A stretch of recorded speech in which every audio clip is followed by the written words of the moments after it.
इतर सिनेमांचे थोडे सीन घेतले, पण हरकत नाही ना, त्याला काही त्यांनी एक चांगलं माल मसाला झाला तो चित्रपट. आता आजकाल मीडिया ओपन झाले इतका सगळ्यांना सगळ्याकडच्या गोष्टी कळतात, माहिती असतात. जगभरातल्या गोष्टी माहिती असतात. शोले तसं आहे कॉम्बिनेशन किंवा प्रभाव कुठल्या सिनेमाचा, तर पूर्ण पाश्चिमात्य सिनेमाचा त्याच्यावरती प्रभाव आहे. म्हणजे Once Upon Time in West बघितला असेल किंवा Magnificent Seven, North East Frontier असेल, प्रत्येक सिनेमातलं थोडं आहे त्याच्यामध्ये. म्हणजे लिटरली सांगतोय, प्रभाव होता माझ्यावरती शोलेचा, आणि ह्या गोष्टी जशा काय लागल्या हे सिनेमा पण बघितले आणि खूप सुंदर आहेत ते सिनेमा. आणि मला असं वाटायला लागलं, अरे हे काय, आणि त्यात युट्यूबवरची व्हिडिओ करणारे अशी लोक आहेत, ते पण सांगतात अरे कॉपी आहे. कॉपी गोष्ट म्हणतात ना, कॉपी मग करून दाखवा तुम्ही. रेफरन्स घेतात. नाही, रेफरन्स नाही, ॲज इट इज घेतलेत गोष्टी त्यांनी, पण ते करणं पण खूप अवघड होतं. बरं त्यावेळी असं करणं म्हणजे काय गुन्हा वगैरे असं नव्हतं. म्हणजे आता सेवन समुराई ओरिजिन तिथून आहे. वन्स अपॉन टाइम असेल किंवा शोले असेल, सेवन समुराई पासून जपनीज सिनेमा अग्रा कुरोसावाचा सिनेमा सगळ्यात शेवटची कला आहे, अलीकडच्या काळातली कला आहे. 100-125 वर्षांचा इतिहास आहे, ती हळूहळू डेव्हलप होत गेली. त्यामुळे 1975 साली आपण असं बोलू शकत नाही कुठल्या गोष्टीला कॉपी केल्यामुळे चोरलंय असं नाही. त्यावेळी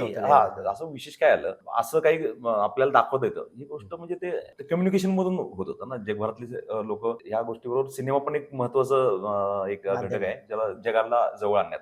तर लोक प्रभावित व्हायची आणि इन्स्पायर व्हायची. फक्त म्हणे तसं आपल्याकडे पण काहीतरी केलं पाहिजे, ते करतात तर आपण का नाही, अशातून ते त्या गोष्टी जन्माला आले. मला असं वाटत नाही ते कॉपी आहे किंवा त्या कलाकृतीची महानता कशात आहे आणि त्याचा प्रभाव इतके वर्ष कसा आहे टिकून आहे आणि अजून वाढतोय, हे जास्त महत्वाचं आहे आपल्या दृष्टीने.